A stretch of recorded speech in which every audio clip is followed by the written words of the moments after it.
welcome back to my film and TV channel. Hope you're all staying safe and well. I'm back in the good old days. Sega Mega Drive. Yes, my kids loved this game. I was absolutely useless at it.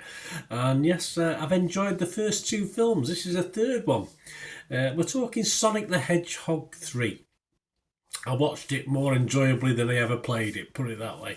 This one's 110 minutes. We'll talk about the length of it in a minute. PG rating, action, adventure, comedy film based on the video game series, and it is the third, as stated, in the Sonic film series, directed by Jeff Fowler. Got certain voice reprisals and certain actors coming back into this. You got Jim Carrey, of course, Ben Schwartz, Colin O'Shaughnessy, Natasha Rothwell, Shelma Moore, James Marsden, Tika Sumpter, and Idris Elba, all reprising the roles, as I've stated. And we've got Christian Ritter and Keanu Reeves, his voice for Shadow, joining the cast for this one. Good old Shadow, or bad old Shadow, depending which way you look at it.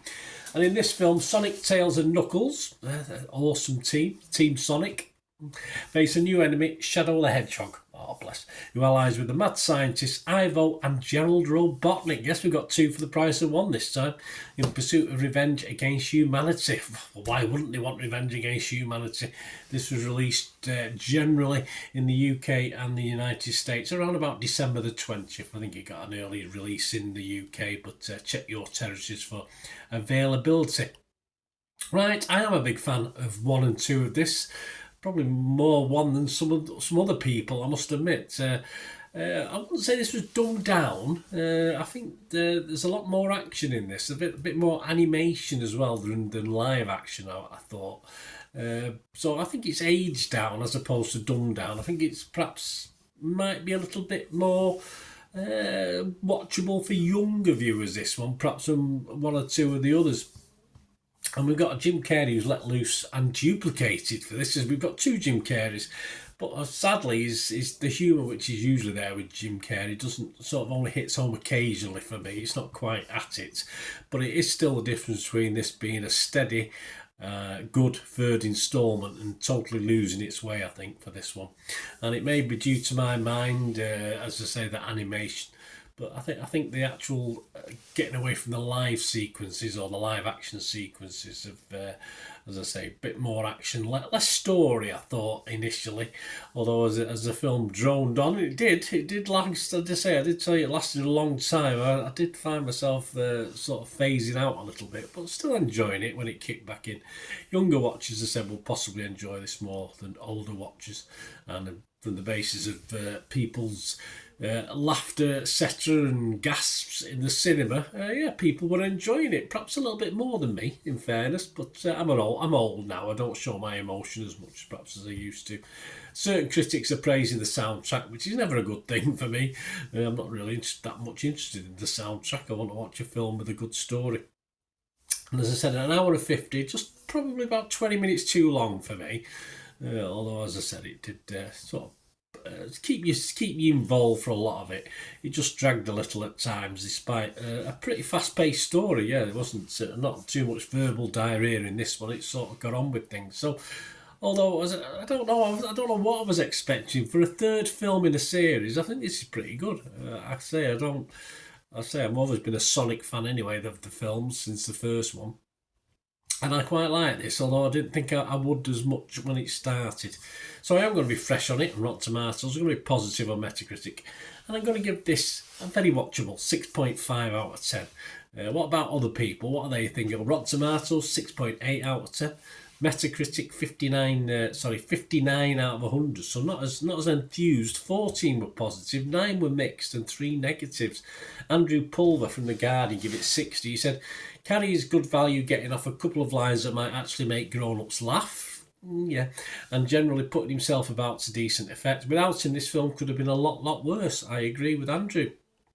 Jack Shepherd from Total Film Magazine gave it 60. He said, far too many characters are vying for screen time in this predictably plotted sequel, but thankfully a weird, wild and utterly brilliant central performance from Jim Carrey makes this a fun watch, a fine wheel-turning instalment and a continually burgeoning franchise that will no doubt continue for many years to come.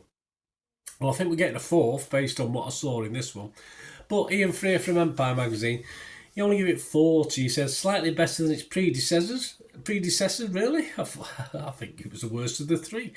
Sonic 3 works hard to entertain. It has the odd bright moment, but overall lacks surprise, freshness, or anything to set the heart racing. It's a Saturday morning cartoon, writ long. So I agree slight with Ian. I think he's been a bit cruel though. More good news though. I've got more good news for you guys. That's the critics, isn't it? Generally with the public, this has hit home. The Rotten Tomatoes audience, 4.7 out of 5. Metacritic users, 8.7 out of 10. And we always have a look at Internet Movie Database. We've got over 10,000 scores and reviews, and it's getting 7.4. So it all bodes very, very well for this. So enjoy it. Great family film. I think it really is. Certainly, as I said, for me, probably more for the younger viewer as well. Although we're not adults totally neglected, but perhaps been neglected a little bit more than we normally were for the first couple, in my view anyway. Let me know what you think, guys. Please, if you like what I try and do on the channel, always get in contact with me. Let me know what you thought of this film. And yeah, if you stay tuned, I'll give you information on my various socials where you can follow me and contact me. And also, if you like what I try and do for the channel, if you can try and support the channel, the various ways of doing that, just please stay tuned. Thank you. Right, a quick shout out before we go for my sponsors at the moment. Piat 6505, they've got a little eBay shop. They sell movie posters from the 1990s and 2000s, some great films, some great actors. So please check the link in the comments section below and you'll go straight to the shop. I dispatch everything between 24 and 48 hours, so if you see anything there, you want to order it, you can also mention my name. I mean, they are sponsoring me, so I do my little deal as well, so you can get 10% off. If you buy anything, just mention me, so say Bernard sent you, and they'll give you a 10% reduction on your order price. My thanks to Piat 6505. If you're interested in sponsoring the channel yourselves, guys, supporting the channel by sponsorship, just let me know. My socials are on screen there, so just contact me about that and we can have a chat. Other ways to help me out, guys, if you watch the ads, if the ads on this, YouTube ads, that helps in a very little way, but it all helps. It all, watch the pennies and pounds look after themselves, they say, don't they? Or the pennies or the 10p's look after themselves. But if you watch the ads or follow the links on the ads as well, that's always a nice way to support the channel. If you sort of hang on for it, I've done that. I watched other people's and followed the ads, something I fancied, which does happen from time to time. Of course, you can support me by pushing that subscribe button as mentioned earlier, and that's of course pressing the button so you know when these vlogs are coming out. And of course, I'm always interested in your opinions, and of course, if you can give us a like, that'd be wonderful as well. So thanks for watching, guys. Hopefully I'll join you very, very soon with something else. Until we meet again, I'll never ask one thing, don't I? Please stay safe, everyone. Bye for now.